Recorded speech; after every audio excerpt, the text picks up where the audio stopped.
barufise n'ukuri babarugaye kera. Hoya ndakwibutsa yuko bagutwaye inda baroga, uvuka baroga, ugira dede baroga, ukura baroga, no muri ijoro baraye baroza, ariko sibo bafise urufunguruzo. Ni Yesu wenyine arufise. Nimuvuga ati amina. Bibiri iravuga ngo ca kindi gica cumva ko batutse Yesu, usomye mu zindi ndimi ntivyumvikana neza, mu rurimi rw'ikirundi ngo kiramuhana. Uva kumuhana cavuze amajambo menshi, hajya Bibiliya yaregeranije ngo cece gihindukira kibwira mugenzi we, kiramwira ati hauna adabu.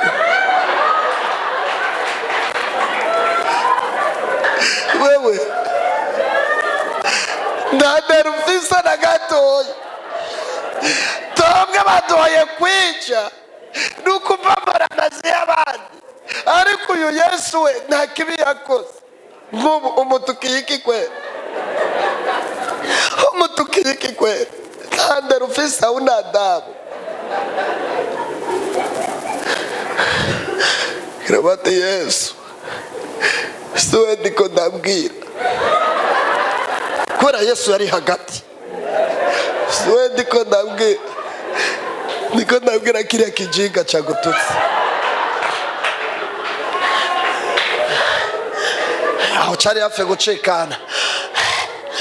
Umwami Yesu ndakuvugiye, unyibuke mu bwami bwawe. Yesu acaravuga ati uno munsi nyene turabana muri paradizo.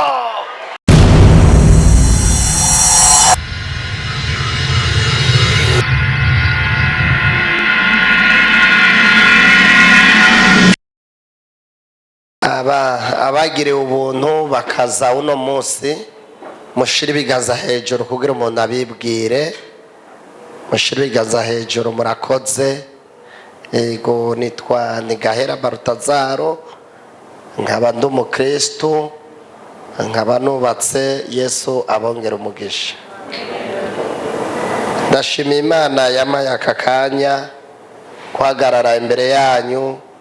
Ndashimiye pasiteri wanyu yanyiyumviriye ko muri iki gisagara ko noza tugasangira ijambo ry'Imana. Ego kuwa kabiri twaganira ijambo rivuga Paulo yandikiye Filimoni ngo bibe gutyo mwene data, nkubonemo ikimazi, unduhure umutima muri Kristo Yesu. Kuba umuntu ufise ikimazi, aho uba, aho wirirwa, no mu nzu y'Imana, ukaba umuntu ufise ikimazi. Bwirira mugenzi ngo ati umuntu ufise ikimazi. Iyo umuntu afise ikimazi arifuzwa. Iyo umuntu afise ikimazi ntiwifuza ko yimuka. Iyo umuntu afise ikimazi niyafuye abantu bararira, ariko umuntu adafise ikimazi ntibarira, baguma bakanura amaso ati Imana itwaye ivyayo. Ndabifuza kuba umuntu ufise ikimazi. Kandi iyo umuntu afise ikimazi urashobora gupfa bigafasha abana bawe bakabaho. Uri umuntu utagira ikimazi urashobora kugenda bakabaho nabi. Ngo urazi nyene umuvyeyi yari ameze, waho nyine yari ameze, ni mutuva imbere kasanga umuntu aguye mu mporero. Muzorabe ibikoko vy'imbeba, ivyana vy'imbeba, si vyana bwo nibibwa sinzi ngene no vyita. Iyo bakibonye baragikubita ataco bagihoye, kikavuga ariko Mungu bitiga ati ni mama wajingaza abandi. Urumva kiba kiguye mu mporero. Kuwa gatatu tuganira ijambo rivuga ati Yesu niyaza kugutabara ntaburi inzira camwo. Ngo abigishwa arabiyereka biyugaranye kubwo gutinya Abayuda, ntibamenya aho yaciye. Arababwira ati amahoro y'Imana abe muri mwebwe. Kado ya mbere Yesu yadusigiye ni kado y'amahoro. Akiri kado y'amahoro mu izina rya Yesu. ntabura inzira, iyo aje gutabara ntabura inzira. Kuwa kane twaganira ijambo rivuga Pilato aravuga ati mugomba ko ndabarekurira nde?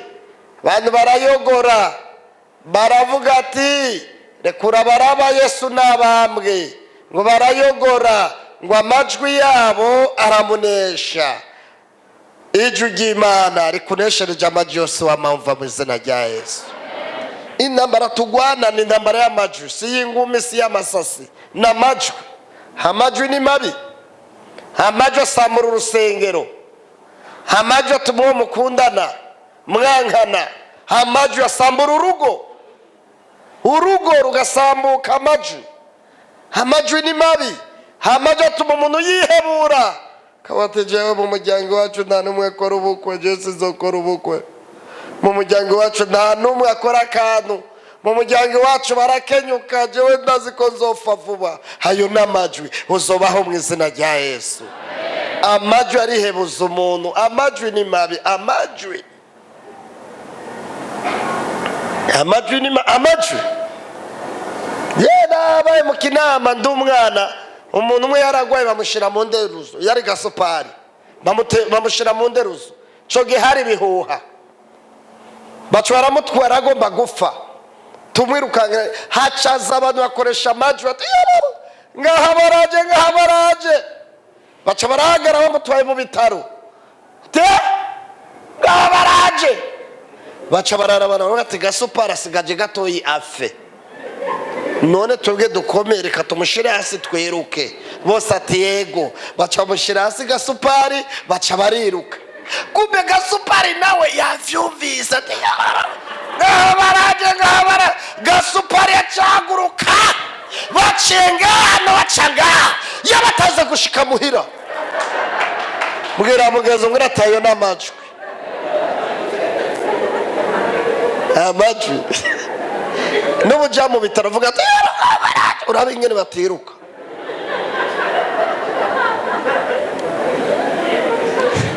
Ndabifuza koresha amajwi mu izina rya Yesu. Amajwi y'abadayimoni muyaneshe mu izina rya Yesu. Amajwi y'abandi muyaneshe mu izina rya Yesu. Nivyo twaganiriye no munsi rero hari irindi rishasha nabazaniye.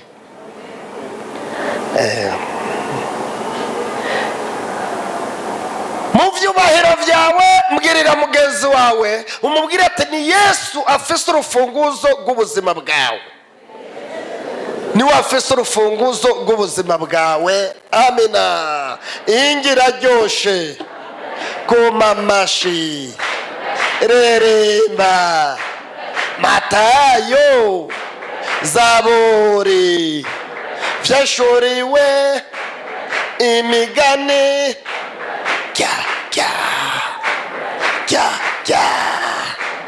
umugabo ayiriye nakubita umugore, umugore ayiriye yubaha umugabo, umukobwa ayiriye aratekereza, umutama ayiriye nasaza kubera iyi njya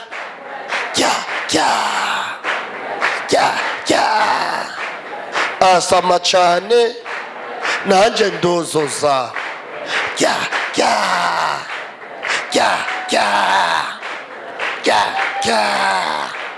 bon appétit ZAMURARYA.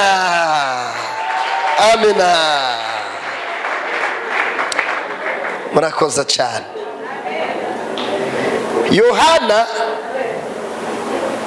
ni mwene Zebedayo, papa yitwa Zebedayo, mama we nawe yitwa Salome. Yohana ndabibutsa yuko Yesu yaramurera, abandi bicara ku ntebe Yesu akamurera. Curaba mwese mukicara ku ntebe akagera umwe pastor arera gushika urusengero rusokera.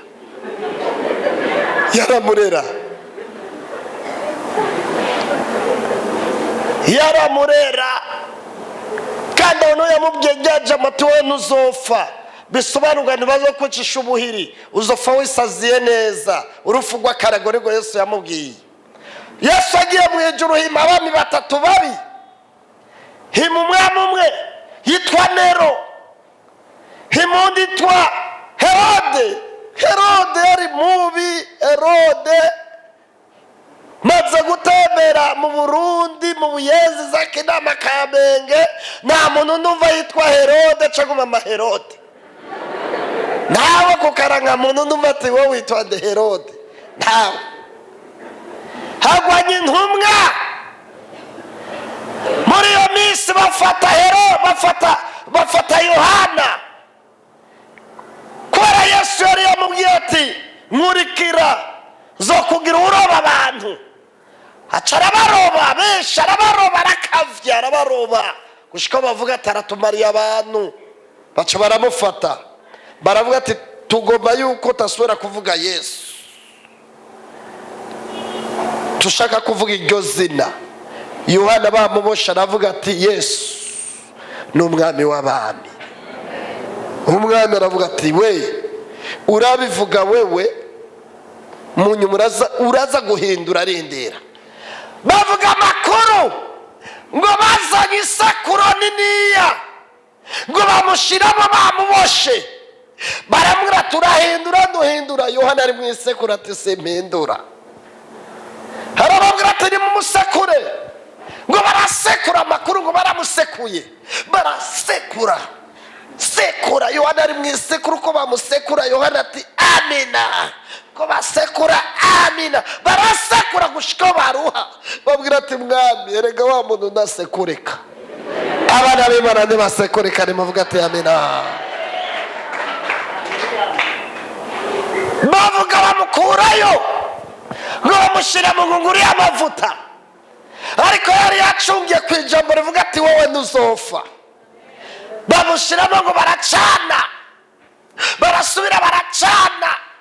Bibiliya ibitabo bivuga ngo amavuta arakama, ngo bamubosha amavuta banje kwanza kurako imigozi, ngo bagenda gufundurura ati yapfuye. Bagiye gufundurura, kumbe Yohana arosa akanya ko kwigorora. Babona Yohana araguruse mu mavuta. Ica kabiri Yohana aca arigorora, aca arihanagura ngo tutuvuta turaryoshe. Wamenga bamusize moviti ati tutuvuta turaryoshe. Ngo aho yavuga njambo rivuga ati bakundwa ubu turabana b'Imana. Ngo yarivuze ariko arihanagura ati bakundwa ubu turabana b'Imana. Nguko tuzosa ni kurerekanwa, ngo ariko niyerekanwa tuzosa nawe. Umwami aravuga ati umuntu nagasema yagusekurika, umutereye mu mavuta yagagusha. Uyo muntu usagasema uca wiruka. Baca mutera kusiga Patimo. Muri Patimo yari kwicwa n'ibintu bine. Chambere yari kwicwa n'imibu kubera namusegetera wari muri Patimo. Chakabiri yari kwicwa n'inzara na chakura cyari muri Patimo. Chagatatu yari kwicwa n'irungu, irungu ririca. Icyakane yari kwicwa n'ingoyi kubera bari bamuboshe, ngo bamutereyemo, ngo acayumva ijwi risuma, ngo ahindukiye, ngo acabona umwami Yesu, ngo amushyira ku kuboko ko kuryo, amubwira ijambo ryiza cyane ati Yohana ntutinye, jyewe ndi uwa mbere kandi ndi uw'iherezo. Nari narapfuye none ndi muzima. Yesu ni uwa mbere, yirukanye isoko yose, nta n'umwe yamukozeko. Namba wiyemera kuri uwa mbere, genda wirukane iriya soko yahari. Ndoje mu binyama, hera mu bantu b'amatomate, hera mu bantu b'amatomate ati mwe usazaze ibintu byo abagore bazobara ko nibo bakwereka ati nibiki wewe nibiki. Ariko umwami Yesu nta n'umwe yamukozeko, kora ari uwa mbere. Nimuvuga ati amina. Umwami Yesu ni uwa mbere. Wewe abaganga iyo batabaguritse barashona n'urunyuzi bagashona, badasize mu kagashinge, urakomindura ati ariko Yesu ndarinda gushona. witwa Petro agize gutya akatwi acara gaca kakoroka hasi, umwami Yesu acara gafata atarize gushona dombwe. Ni wa mbere atarize gushona, ni muvuga ati amena. Ngo nutinye je ndi wa mbere kandi ndi wiherezo, nari narapfuye none ndi muzima. Mu mwaka weza abayisilamu bagiye inama, abayisilamu je sinzi ico bangombako. Bagiye inama abayisilamu baravuga ati rero ngo abarokore baguma batwara abantu, natwe nitugire kugira umusigiti wuzure, hati umuntu wese hazane umwe umwe azi. Akaba witwa Idi twakuranye. Idi we yagiye nari naramubuze, iwe yarabaye shehe, acashira kuboko hejuru ati genzo zana Bartazar. Ndamwiyemeje kumuzana mu idini, ati kiri umwe wese azane umwe umwe. Idi aranyiyemeza ngo azane ngo mu idini. Idi Idi ariyemeza ko yonzana. Ndimuhira ngomba gusohoka mbona Idi araje. Idi nubwo ati Idi imisi myinshi wowe wari wagiye, ngo jewe ubu narabaye shehe kandi mu minsi yeze nagiye Maka, ikizanye ndakuzanye wambara ikanzu. Nati jewe nambara ikanzu, kanzu ni abagore wewe Idi. Ibaze niyambare VIP gutyo ngo nambara ikanzu kwe. Yewe baba we, nati jewe hizi wanyu we ngo nawe uzoca wiga buhoro buhoro ngo ucuba shehe. Jewe Idi jewe ndavuga ati Idi jewe shakuji wajya ati kubera iki ibintu bitatu ibi. Cyambere Idi tega ugutwi, igituma nashobora kuzi wanyu Imana yanyu ntivuga. Idi mu masengesho imisi yanyu 30 hari umunsi n'umwe muruva ati ndi kumwe namwe ngo yahaye, ariko Yesu wacu aravuga aravuga aravuga aravuga. Nimuvuga ati amina.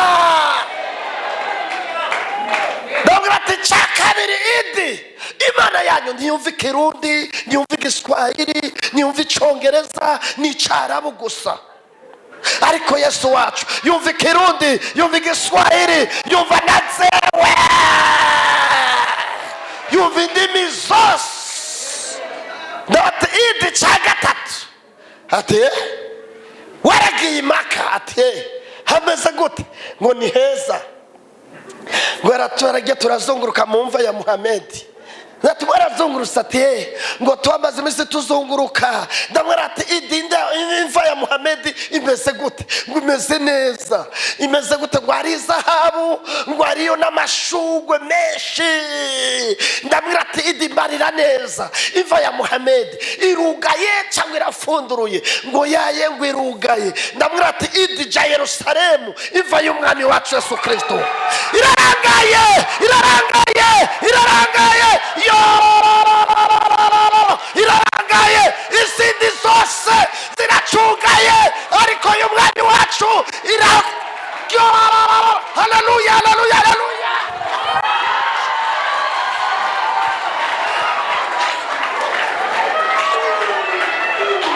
Haleluya haleluya haleluya.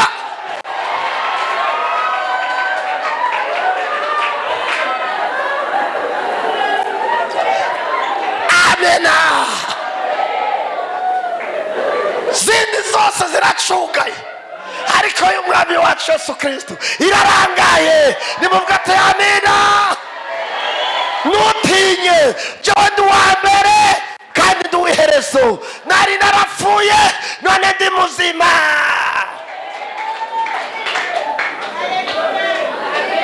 Idekanura amaso cyarabati ngo rendera ngo tuje muri korowani. Ndamwira ati Idi ugomba uzana amajini ngaha, sohoka rimwe sohoka. Cyararenga n'amakanzu ati genda Idi. Sifa kwa Mungu. Nutinye, Yesu ni uwa mbere. Nimuvuga ati amina. Ni uwa mbere tugaburira twese ngaha tugahaga. Wozana amatongo y'ubugari wariye wewe. Wakaza amatongo y'ubugagata gusa. Akayegeranya. Yo kwera ibeni.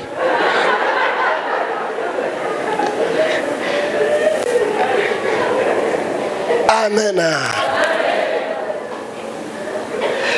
Charamubwira ati wandikira ishengero ry'Ifiladorofiya ngo wera ukuri, ngo ufise urufunguzo rwa Dawidi. Wumvise urufunguzo rwa Dawidi, iba ari urufunguzo rwawe. Ngo ugurura ntiyagira ugara, ugara ntiyagira ugurura. Uyo ni shefu, king, shefu. Abandi bose barugara, ibisuma bikugurura. Je baratwivye, twamaze amezi angahe baca baratwiba, kandi ni je nari nugaye. Nafashe ndugara krochu kochu kochu kochu kochu kochu kochu kochu canja kuryama.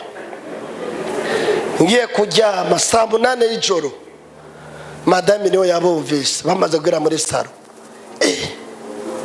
Madame niyambare ati yewe abasoma oyaye niyambare we yamviye muri system. Nari ndyamye nigemye cyarumva madame agemegereje. Nanya.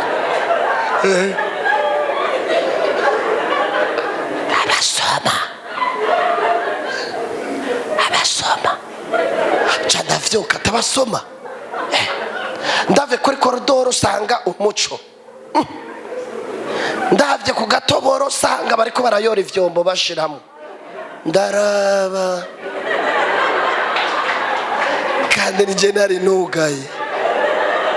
Yo ikimbabaje cyambo na televiziyo yanje nayo nyene. Mu mutima ndavuga ati nibayitwara televiziyo. Natereka mvu reka nkome induru rimwe na rimwe. Ngovye gukoma induru kume sinari naravye neza. Ngovye gukoma induru cyambo numwe afise igipanga kimeze gutya. Nagiye kugira ngo yaga changarukiriza ngaha. Wakoma induru bane igipanga kigira gutya. Chandareka barayora. Nganura na televiziyo yanje na deke na karadiyo mbona batekera cyangwa numva bararenze, mbona numvise barenze ati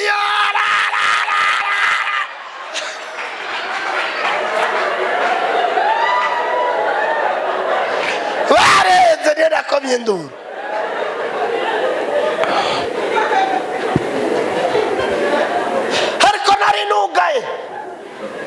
Umwami Yesu wawe iyo yugaye ntawugurura.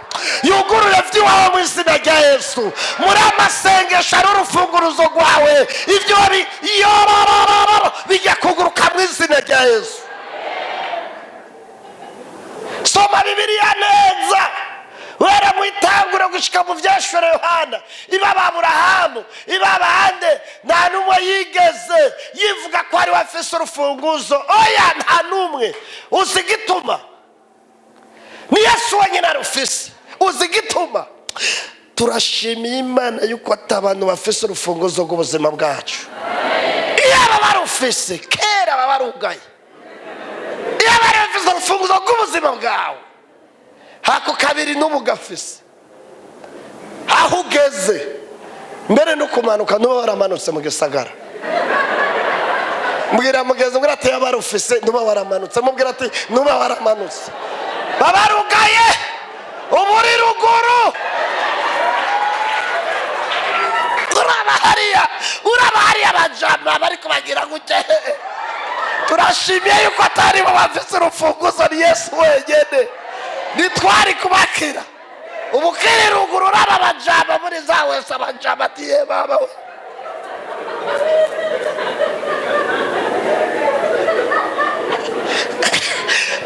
turamushimiye Yesu rero.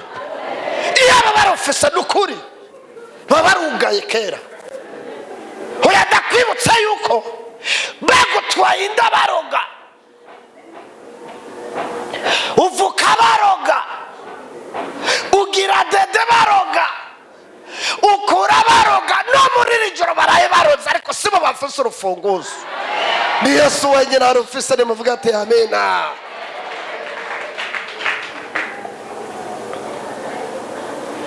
Somya Bibiliya, ijambo ry'Imana.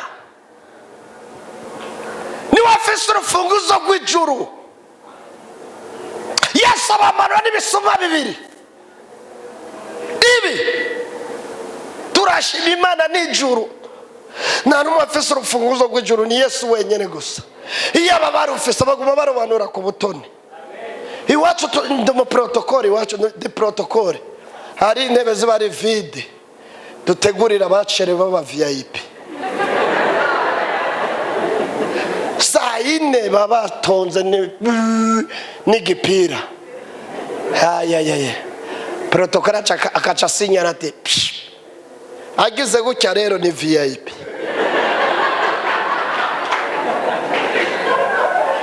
Atagize gutya akaca ngira ati nanjye ati n'umwe ni babiri.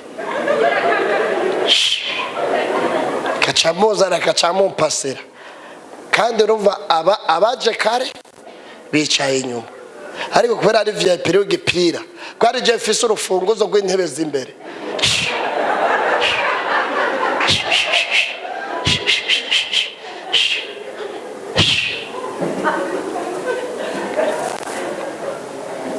Turashima ibazi y'abafise urufunguzo rw'ijuru, abi bipira baba VIP. Ni Yesu wenyine arufise, tumuhe icyubahiro.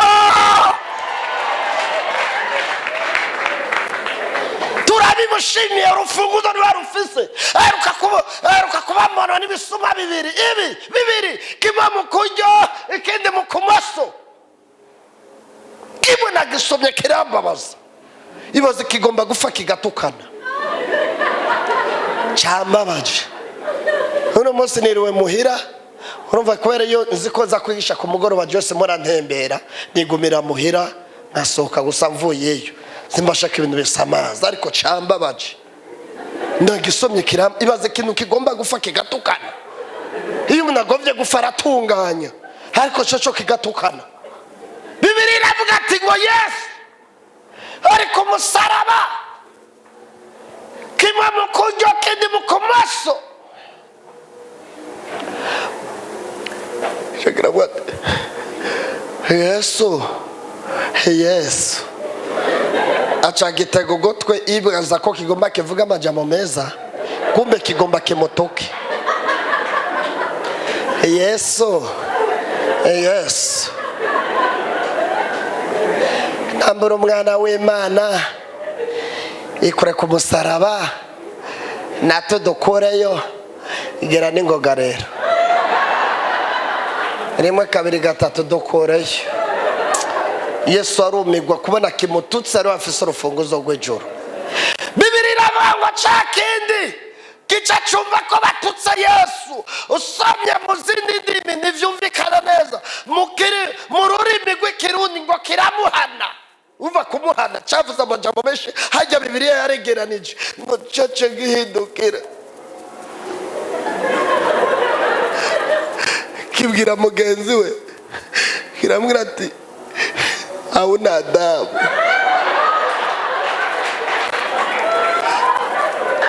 Wewe ndadera ufisa na gatoya, twebwe baduhaye kwica n'ukuvamara amazi y'abandi, ariko uyu Yesu we nta kibi yakoze. Nk'ubu umutukiye iki kwera? Umutukiye iki kwera? Ndadera ufisa hauna adabu. Kirabate Yesu siwe ndiko ndabwira, kubera Yesu yari hagati. Siwe ndiko ndabwira kiriya kijinga cyagututse. aho cyari hafi gucikana. Umwami Yesu ndakuvugiye unyibuke mu bwami bwawe. Yesu acaravuga tuno munsi nyene turabana muri paradizo. Mwere yarabatojeje ngo abantu bari bagiye kuba bari ahantu b'abakene. Mu nyuma caza abatunzi, haza abatunzi barabasanga, babasanze abatunzi. Abo bana kubera na kintu cyo kujya baronka 12 baca batonda mu mazu yabo bakire, bagatonda akateri mu dufunguye twana twinayikana nyene tugenda dukurikiranye kushika abo bakire muri cyo gisagara babarambigwa. Barabati ibi vyana mu gatondo biduserereza, nituzi ikintu kizodukura aba bana. Amakuru Dawidi agenda gutora isandugu, uwitwa Uza arafa, Imana iramwica. Dawidi aravuga ati isandugu igeze muhira fise abana b'abagorogoro iraza kubamara, ndabigenze gute? Acaravuga ati reka nigerere hari ibwami, reka mbaza abantu isandugu hano yogenda. Ashira kuboko aravuga ati abantu isandugu mubona yoja hehe?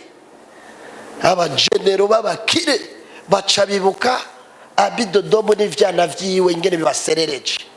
Bose bashika kuboko hejuru ati byakubaho kwa abidodomo. Kubera Imana iduhisha mu mutima, Dawidi ntiyamenye ivyari vyo, yabonye gusa bose ati kwa abidodomo, mu mutima ati vyana ibiserereze bife. Atabagomba kuja kwa bidodomo, bose ati kwa bidodomo. Aturu ruhande bose ati kwa bidodomo. Ati sawa, iyo sandugu mitumire ngo ariko yari yarigishije abana biwe kubaha Imana. Kintu ca mbere yarazi Imana ya Isirayeli kwikunda gutazigwa, ngo bagiye kuryama nataco baronse co kurya, ngo yababwira ati bana banje nataco mwaronse mu kuryama tuyitazire. Twana twintahe kana tutazi kuvuga neza, ngo abidodomo yaje imbere akaca atera indirimbo natwe tukitabira, akavuga ati ariko iyo Mana natwe iyeya, ariko iyo Mana iyeya, ariko iyo Mana iyeya iyeya iyeya. Tukaca turyama tumwe ducuramye tonde tuvuga neza, akavuga ati ntaco kazima yera. Kabiri yarazi Imana ya Isirayeli ko ikunda gushikanirwa imperezwa, ngo two yaronga twose yacashikanira Imana. Gatatu Imana ya Isirayeli yarazi ko ari Imana ikunda icubahiro, ngo bayizanye isandugu, ngo yaciye afata ahantu yaryama aca aterura isandugu ayishira ku gitanda ciwe, aca aryama hasi na bwa bwana bwiwe. Yarazi ati Imana ya Isirayeli ikunda icubahiro. Yasandugu ija kwa bidodomo, bamwifuriza gupfa, kamenga nibo bari bafise urufunguruzo rw'Imana ya Isirayeli. Ngo abonye isandugu y'Imana ije, ngo yaciye abwira ati bana banje twahora tuyitazira ata sandugu, none isandugu iraje, nimuze tuyizunguruka tuyitazire. Ya sandugu ikirazaba, baca bazunguruka, akaja imbere ati ariko iyo Mana irera, ariko iyo bari twari tuzi kuvuga iyeya, ariko iyo Mana iyeya, ariko iyo Mana iyeya iyeya iyeya. Imana ya Isirayeli yumvise ko yera ikirugurura, waza kuraba isandugu ya bidodomo, ngo yazana ifirizoni yandikamwe amaritiro 10, kavuga ati zirongenda kuraba isandugu y'Imana ataco ntwaye. Ariko yaza akasanga vyana biracahari. Ati twari tuzi ko vyafuye. Ati mwabana muracahari? Ati turacayayi. Nuko abandi ati bana ndakumisa isandugu y'Imana, akaca azana ifirizone abandi intama ebana vyara bwari uruzingo buca buravamo kubera amata ngo baba bana bo kwifuza kubera Imana iyo yuguruye Yesu ntawugara bavuga amakuru ngo baratonda umurongo abana babitodomo bikaba ivyana hari ivyana bifyina n'ukuri byahaze fise umugenzi wanje iyo ngiyeyo ndababara afise abana babiri mu kurya aravuga ati irya nkabona biranse kujya ngo irya kubera ko utajya kimwe kikavuga ati bazoma amafaranga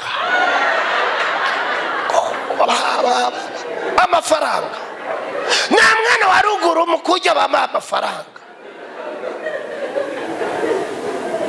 mwamwe ati inshuti yanje n'ukuri ntubareka naba bana bitwara ku ishure nibo rinda kwinginga bareka inzara niyabafata barajya ngo reka akabata ijya banze nyongeye y'amafaranga abana babidodomu rero baravyibuha bavuga amakuru ngo baratonda umurongo ngo abantu bakabifuza bitonda umurongo bidagada bakahagarara babakira ati yohe babana mwabana muri abande kubera nyene twari intahe kandi vyari bizi kuvuga neza papa bo yitwa bidodomu n'ugufyina kwinshi vyavyibushe ngo bikabica bihagarara ngo twebwe turabidadadada iyo yuguruye n'ururimi rurahinduka niwafise urufunguzo rw'ubuzima bwawe niwafise urufunguzo rw'ubuzima bwanje nimuvuga ati amina turashima Imana yuko atabana bafise urufunguzo rw'ubuzima bwacu kandi ndakubwira utarafa niwihebure utarafa niwihebure niwafise urufunguzo rw'ubuzima bwawe nejo ushobora kubatungura nejo ukabatungura iyo yuguruye niwafise urufunguzo aha mwese nabaye nabi kurusha jewe mbaza abapapa bari ngaha n'imisore mwese ninde yambaye urupira rwa mama wiwe ku ishuri urupira je nambara urupira rwa mama je mama yavyaye mu buryo ikinyendaro muravyumva yavyaye mu buryo bw'ikinyendaro ndashima Imana ko ari wafise urufunguzo murazi abana nga twebwe iyo batuvyaye baca batuniga ati mbwirira mugezo mbwira ati ari kumwica ari kubahisha agakoze k'Imana je yavyaye muri ubwo buryo nige bagovye kunyica kumutakura kuri kenze n'ukuri barafata ngo ndiboro jewe kumutakura kuri kenze bari bamfasha ngo ndiboro natariko mugomba kunyicirika inkona ayo mazuru aya mazuru nukuraye n'amapepo abantu bakiraba amazuru nukuri hatwe sikikiyavuze ngitwovako turasa niwamenye uyo ni kanaka iki kivuye ko mugeze mugira ati turasa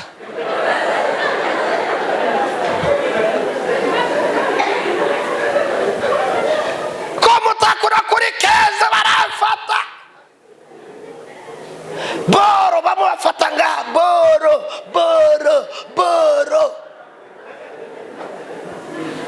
bacora bati mbere kumwica tini mubaze mu mwambure impuzu bacanyambure impuzu ati muharura imbavu turabe nitwihende baca baharura imbavu ati rimwe kabiri ati nitwihenze ngo niwe bene data nukuri ngo ndiwe nukuri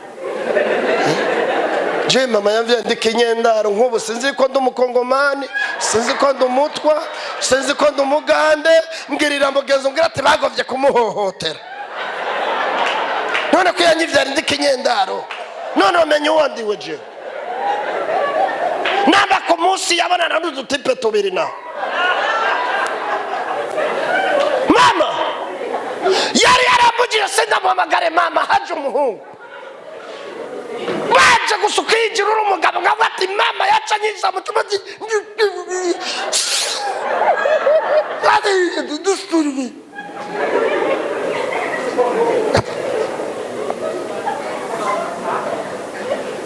utarafa niwihebure jana barafata kumutakura kuri kezi bandwara mu macuniro baravuga ati biraheze kamenga nibo bafise urufunguzo wapi niwe wenyene ufise bagubita hasi ati ebana numva uvuga ati yewe tangura kubitibuye uwundi ati pika mberi uwundi ati wowe ufise urupanga kata umutwe rimwe na rimwe mcana umwe ati rindira avuga ijambo rya nyuma ati we haguruka peti haguruka cyane haguruka tuvuge ijambo rya nyuma navuze ati none mugomba kunyicereke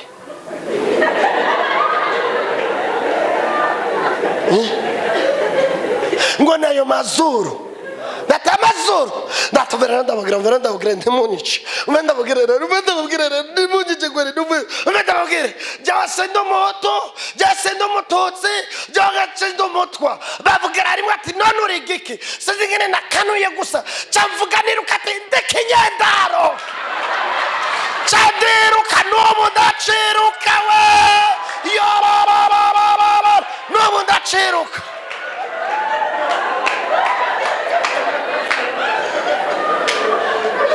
mudaciruka niwe afise urufunguzo rw'ubuzima bwawe abantu sibo mana tuzobaho mu izina rya Yesu haleluya jero nagenda kwishura n'urupira rwa mama rwaruje ndagwibuka urupira rwa mama kandi ubwo rupira naragwambara musi nakandukariye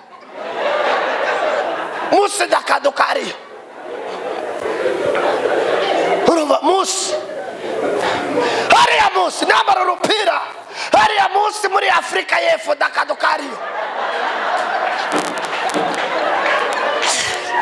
ngagira amagogwa saa ine ngagira amagogwa abana bakankinirako saa ine gora bari bazi ko musi dakadukariyo mwarimu yavuze ikengere ngo kire ngaca soka n'urupira rwa mama ngazabona bana dia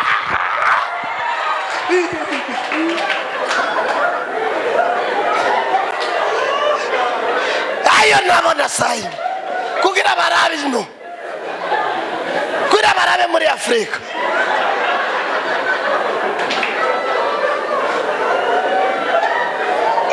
ngirira mugezo wa muri tutarafa ni wihebure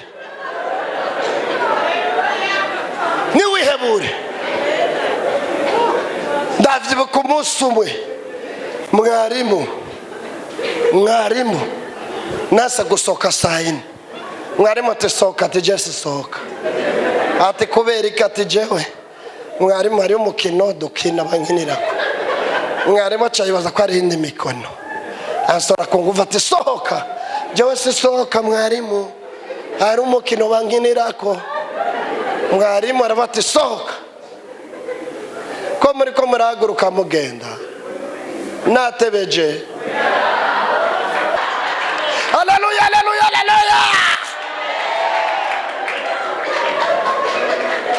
ndabibutsa yuko niwe afise urufunguzo rw'ubuzima bwawe kandi utarafa niwihebure ebana nanga gusohoka mwarimu acasora ku nguvu ati sohoka ati basi acambwira ati sohoka basi ndabuyo mukino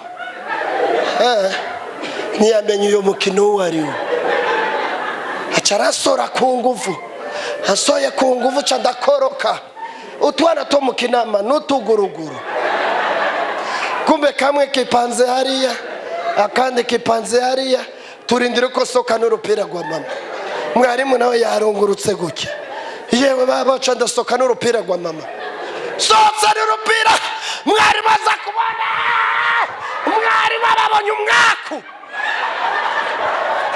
acaza n'inkoni ati mwe ati mwarimu wabibonye ati baba we tivyo nabonye baba we.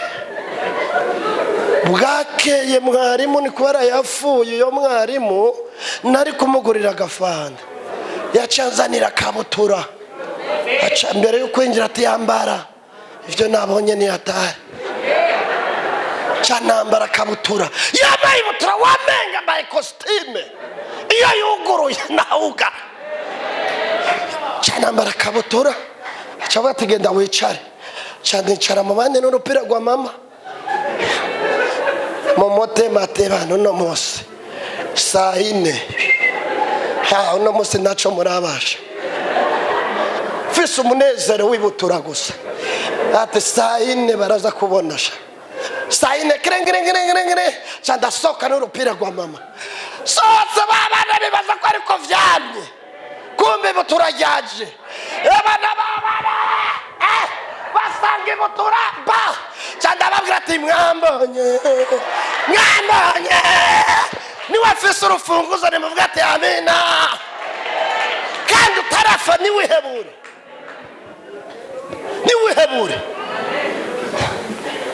Hagazaho njyana mu rumodoka. Bya bimodoka byafuye. Mana irandinda imibu ntiyanyica. Ariko kubera ari afise urufunguzo utarafa niwihebure. Mwibutse yuko jewe ubu byose impanze niwe afise urufunguzo. Uwajyama mu rumodoka fise inzu yanje mu Carama, ivyumba 3 na saro, harimo twatuntu twera twitwa amakaro. No muri wese narajanishije. Niwe afise urufunguzo.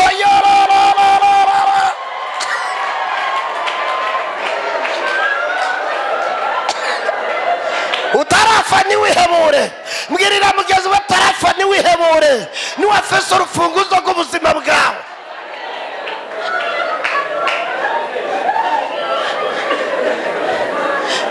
Fise na kortire, fise n'amatara n'amazi, fise inkoko 5 n'iyindi n'inkanga z'inkoko 4, fise n'imbwa yitwa Herode.